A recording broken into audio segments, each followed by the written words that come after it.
Hello, guys. Welcome to Bilalism, the World Cup series. Hope everybody's doing good. We are actually here to review, as you know, the Pakistan-Australia game. Another disappointing day for Pakistan. And I don't want to waste too much time. I just want to jump right into it. So let's take a look at the actual scorecard and get an idea as to what exactly happened. As we know, Australia batted first. And initially, Shine was able to get David Warner to top edge the ball as he was trying to pull it.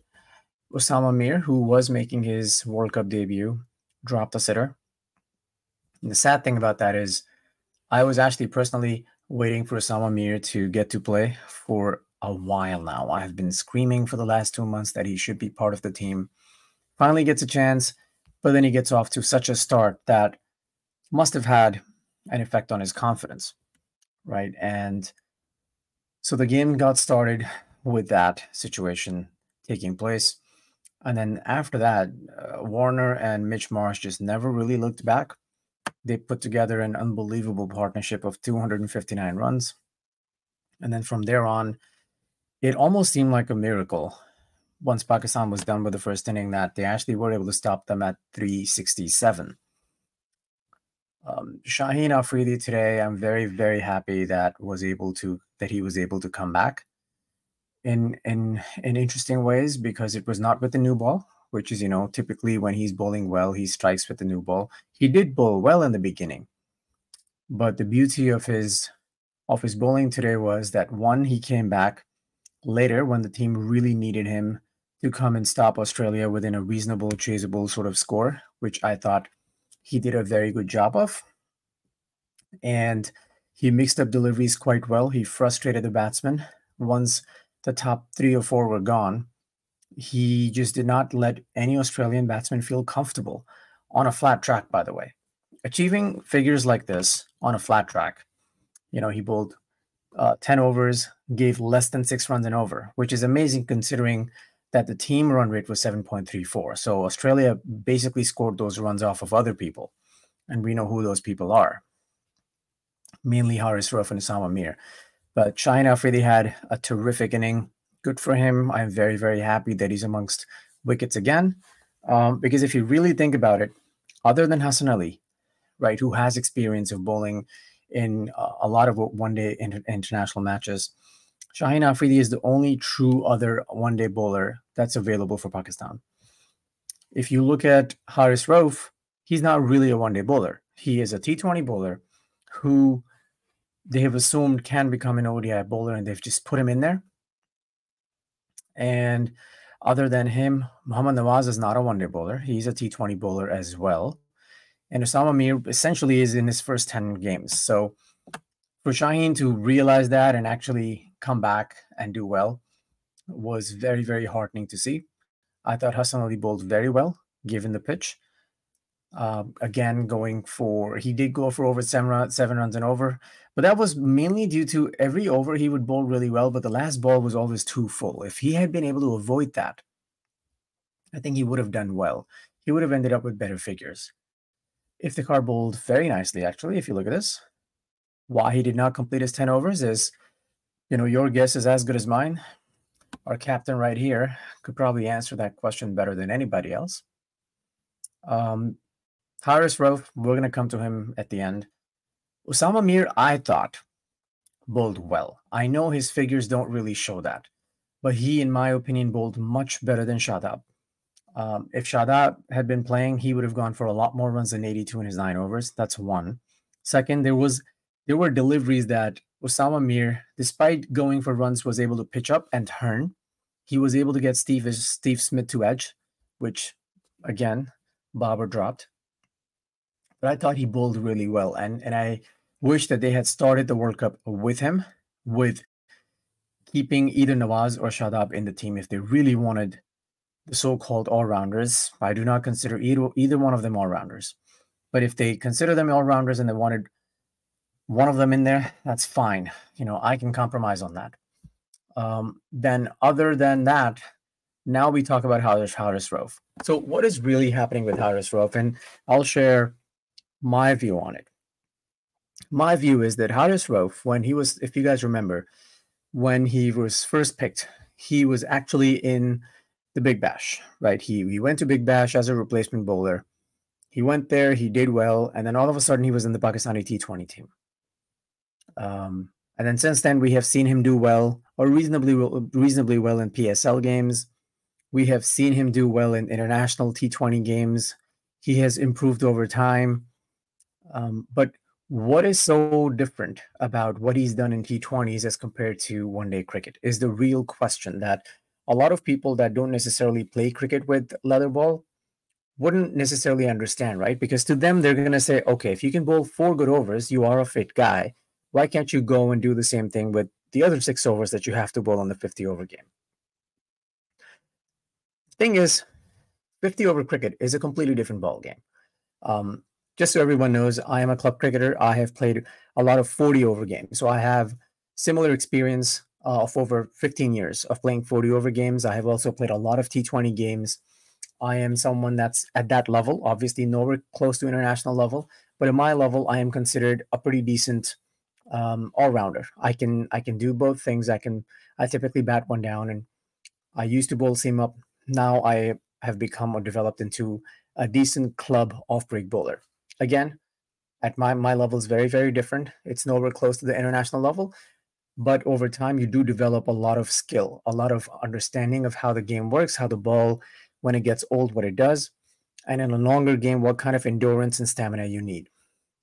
So based on my limited experience, I think what's happening is that these guys, especially Haris, he is really, really good when the batsman is trying to go after him.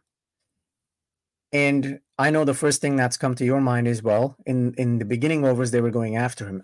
They were not really going after him at that time. At that time, they were just using his pace and playing their shots, and he was bowling bad. But if you look at the last 10 overs, when they were actually trying to go after him down the ground, or they were trying to create hits, that is when he bowls really, really well, because, he has his fast delivery, he has his changeup, then he has his fast bouncer, and then he has a slow bouncer. When someone's trying to go after you, they're trying to guess, because he's so fast, they have to guess where he's going to bowl somewhat. That is where it's tricky to go after him. But they know when he's opening the bowling, and in ODI, he's going to have a 4-over spell, maybe 5. He's going to bowl somewhat in the same areas over and over again. That is where he becomes extremely predictable. And that is why someone like Warner was able to play that, that pickup shot over fine leg, because he kind of knows where Haris is going to bowl. He is different to Naseem, who can actually swing the ball both ways from length, right? So it's difficult. You can still do that to Naseem Shah, but Naseem Shah hits very hard length in limited overs cricket. So I think putting him into this situation, especially without Naseem, so essentially what Babar is asking him to do is that I know you're not a one-day bowler. I think you can become one, even though he has never pushed Haris Rauf in the last 2 years to go and play 4-day cricket. And I say 4-day cricket is because in 4-day cricket, you sort of understand and learn how to hit hard lengths, where you can push the batsman back if the pitch is flat. And 4 days, you're going to have phases when, even though it's a 4-day test wicket, but you're still going to have phases when the pitch is going to be flat. And that's when, as a bowler, you have to learn how to hit hard length, stump to stump hard length over and over and over again. So to the point where that becomes your stock ball.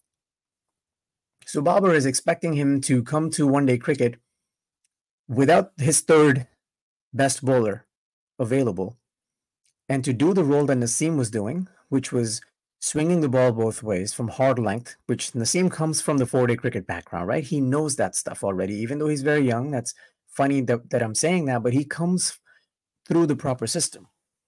So Haris is under crazy amount of pressure that we don't realize, because we just think he should be able to perform better. He doesn't have the experience needed to shine at that level. So this is part one of the problem. Part two of the problem is that Haris Rauf is just trying too hard. Right? He's trying too hard, and whatever limited experience that he has had in ODIs before the World Cup was against Team Bs and Team Cs of Australia and New Zealand. Well, England had a decent team, but even they didn't have a full team.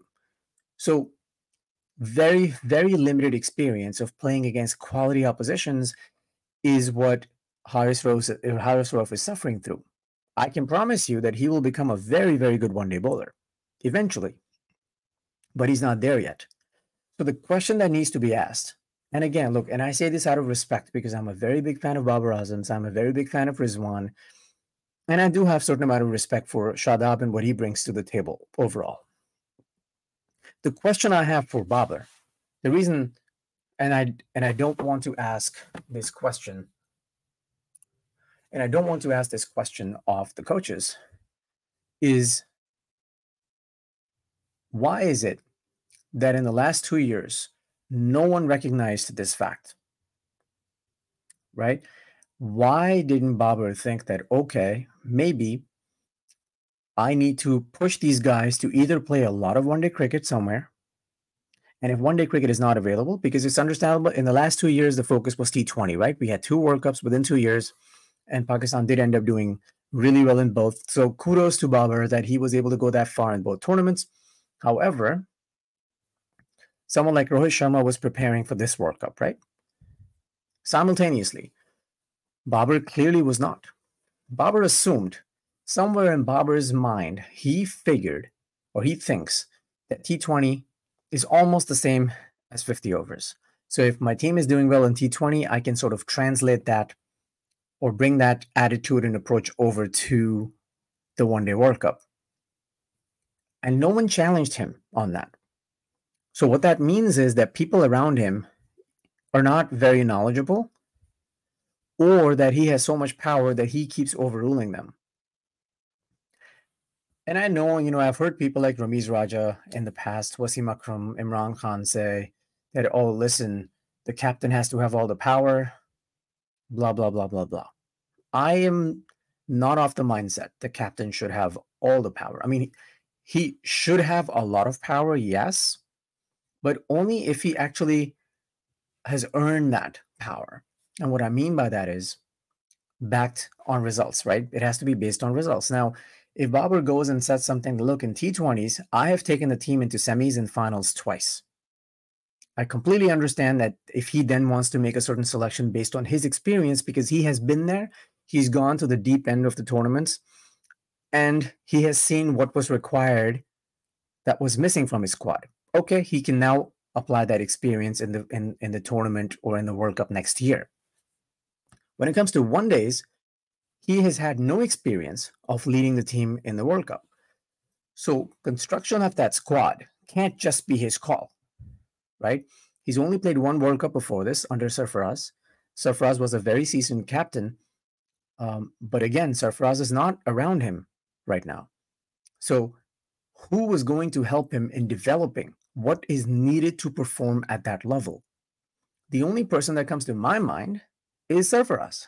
I'm not saying Sarfaraz should have been captain, but he should have been made to sit down with Sarfaraz and say, okay, Sarfaraz, please tell me, in the last World Cup, we got pretty close, right? In the end, we only lost because of the run rate or 1 win that we lacked.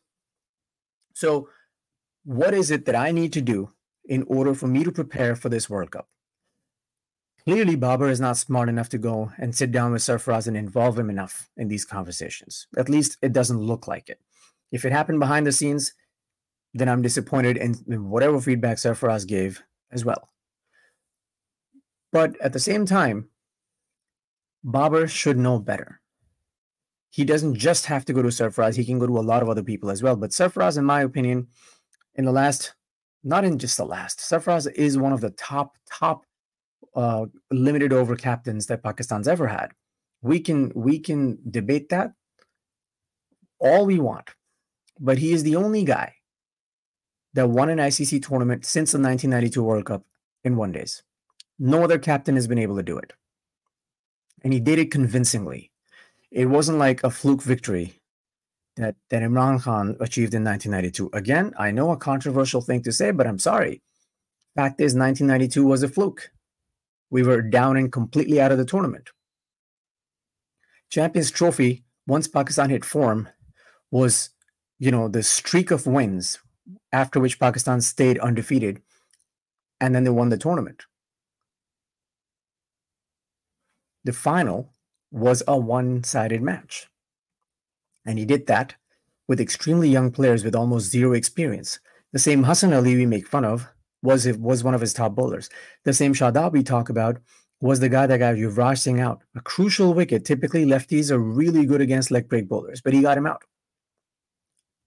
He used Mohammad Amir to his full potential. There was Junaid Khan. He went for runs. He knew exactly when to take Junaid Khan out and bring Shadab in. He saved Hassan Ali for a second spell, knowing the conditions. He knew exactly where the fielders should be. If you remember how he got MS Dhoni out, that was all captaincy brilliance. He had a guy not on the boundary. He had a guy just inside on practice pitch area, if I remember correctly. So that's captaincy, right? You have a guy like that who then takes the team into the World Cup 2019. He loses the first two games. He gets killed by the fans. Absolutely destroyed. And whoever's watching, if you guys criticized him, this is all on you guys too. Had you guys controlled your emotion, had we given him a few more years and Babar had been groomed under him, we wouldn't be where we are in ODIs. So take this with a grain of salt, fans. This one's on you. Not everything we think is exactly how things work at that level. If you have not played the game enough, I respect your passion. I really do. But please don't assume that what you're feeling in this moment is always 100% correct. Because the game in the end works out a little bit differently sometimes. Sarfaraz was a non-performing captain. Completely understand that. But that is what allowed others, the people that were game makers, to always perform without pressure. Anyway, coming back to Babar, my issue here with Babar is that he simply did not prepare enough for ODIs, and because he assumed it wouldn't be too different to a T20 World Cup. And I'm sure his mind, his opinion has changed now. 50 over is a very difficult game. It is almost like playing a test match, except that you are forced to raise the run rate, which, they struggle to do that in T20s. So in a 50 over game with teams attacking all the time, it gets difficult for these guys. And all I see in the Pakistani team right now is just lack of preparation of a one-day World Cup. That's the only thing I see. I don't think that Babar is a terrible captain. I don't think that Pakistan's a terrible team that can never improve and we need new people in there. No, it's just that they are not prepared to play ODI cricket in a very competitive way. And they're not the only ones at fault. The Pakistan Cricket Board, and kudos to them that they were able to bring all these big teams to Pakistan. But fact is that they made Pakistani team play against really weak ODI teams. And that did two things. One, they became number one in ranking because they accumulated all these points. So it was extremely misleading to someone like Babar. Again, I expect Babar to be more mature than this. But in Babar's mind, he started to enjoy the fact that his team was number one. His team was not really number one because they weren't really playing the true number one, number two, number three, number four teams in the world. They were playing, second, third string teams. So Babar comes under that impression that my team's good. We're going to be fine. He himself is number one batsman, but he again was scoring runs against weaker oppositions. So it gave him this false impression of himself that he didn't need to do anything else to improve in one-day cricket. And here you are. Teams know that he has an issue in that short mid-wicket area. When he turns the ball against fast bowlers, there is an issue there. If you go a little bit behind his legs, he can somehow glance it straight to the keeper. There's an issue there. Babar needs to work on that. He needs to play later. He's playing too early, and he's going too square. He needs to bring his on drive into the game. Again, I don't want to give, the number one batter in the world advice, but those are some of the things that I am noticing based on my personal experience. Anyway, so that's how the inning ended. 367 for Australia, and then we were in for the chase. The chase started off pretty well. I honestly think 367 was a very chaseable score. And this team really needs to understand that just because there was a big partnership, just because the score's over 300 does not automatically mean that they can't chase it. The one-day cricket has changed, right? And this is one of the problems. They have not played against big teams. Big teams are chasing down 340, 350 all the time. They're even touching 400s in some one-day series. South Africa did against Australia, right? So these things are happening, but this team has simply not experienced it. So as soon as someone touches 340, 350, there's this crazy amount of pressure. And they're just worried about not losing their wicket. It's never, you're never going to win games with that attitude where you are constantly worried that you don't want to lose a wicket. And that's the feeling I got when Rizwan was playing today, except that, okay, we can come to Rizwan in a little bit, but when Imam and Abdullah Shafiq started, they looked pretty good. But then I am not sure what happens sometimes when we play against Australia. As soon as Australia bowls one or two good overs, we start playing shots that we typically don't. So Abdullah Shafiq against Stoinis comes down the track too early, right? The key behind being successful batsman who can come down the track and hit a six or a boundary is that you come down the track so late that the bowler cannot change the length of the ball. But let's say you are in a position, bowler's too fast, and you do come down too early. Now the bowler has seen you. Well, if the bowler has bowled short ball, change your shot. He could have blocked it, but he still went with the pull even though he had no room to pull that ball. And he's guided, so he gets out. Imam ul-Haq, when Stark bowled that delivery that slipped out of his hand, and then he was so worried Imam where the ball is, clearly told Stark that this guy is just scared of the short ball. You don't give away on your weaknesses like that to the opposition. And the ball that he got out to when he just guided that ball straight down third man's throat was ridiculous. They had nobody at long on or long off, but these guys only wanted to try and hit aerial shots square where the fielders were. He could have easily gotten a single, gotten off strike. Babar was looking unbelievable at that time. He looked really good. He could have gotten to face Starks over, but no. Then Imam gets out. We all know how Babar got out. There's no point in talking about it. Rizwan was all he did today was play across the line because he was too worried about getting bowled the same way that he did in the last two games. And my point to Rizwan is, you didn't get bowled because you were trying to play straight. You got bowled because you never bent your knee to play it straight. So, things for Rizwan to think about. Can't criticize him because, he's doing incredibly well overall. He's one of the highest run scorers in the tournament. All respect to him. I'm sure he's going to figure it out. I was very, very sad to see Iftikhar get out because he was going to win this game. And I don't know how he didn't think that Zampa was going to not bowl a slider. He went to cut that ball, then his bat came down at an angle. It was too late because slider typically after the bounce just speeds up. Skidded on to hit his pad and he was done. That right there was the game. Iftikhar was supposed to win this game for Pakistan in the end today. He looked an incredible touch. But it didn't happen, and that's just part of life sometimes. You try your best, but things don't always work out. And we lost Iftikhar. After that, I don't think there's any point in even expecting Nawaz to do anything. The guy has nothing average. I don't know why he's in the team. If I were Babar, this is what I would do. And I know this is probably going to sound controversial to some of you, but I think he needs to drop Mohammad Nawaz as well. And he needs to bring in Abrar, come up with an excuse, whatever he needs to do, because I know teams do it. Bring in Abrar, keep Osama Mir in, back them to play the rest of the World Cup. And don't worry about making it to the semis. Just focus on developing this team. Clearly, nobody wants to come and play in Pakistan when it comes to their A teams in ODI cricket. These conditions are similar to Pakistan's. Use this as a great advantage that he has, and get everybody to play a lot of one-day cricket, hard one-day games against all these teams, and prepare the team for the future. Yes, it's possible that he may not be captain anymore after this, but even while parting from captaincy, he's going to do a great thing for the Pakistani team by building a team that can work.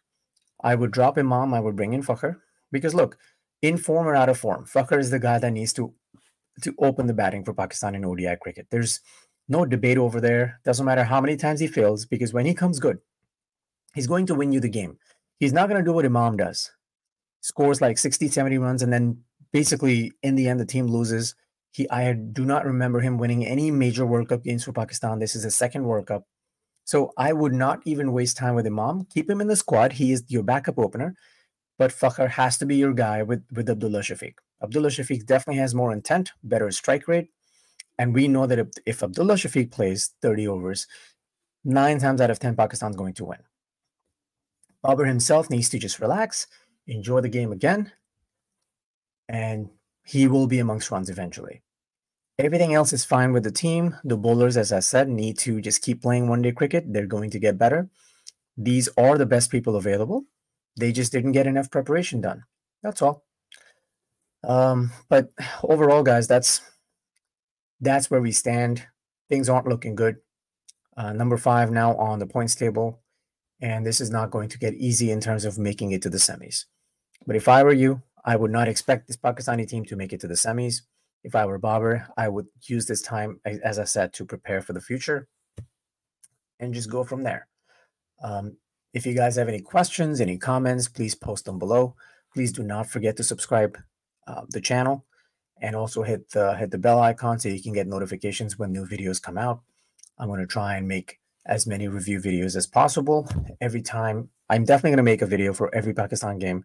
If there is other important games that do come up, we will talk about them as well.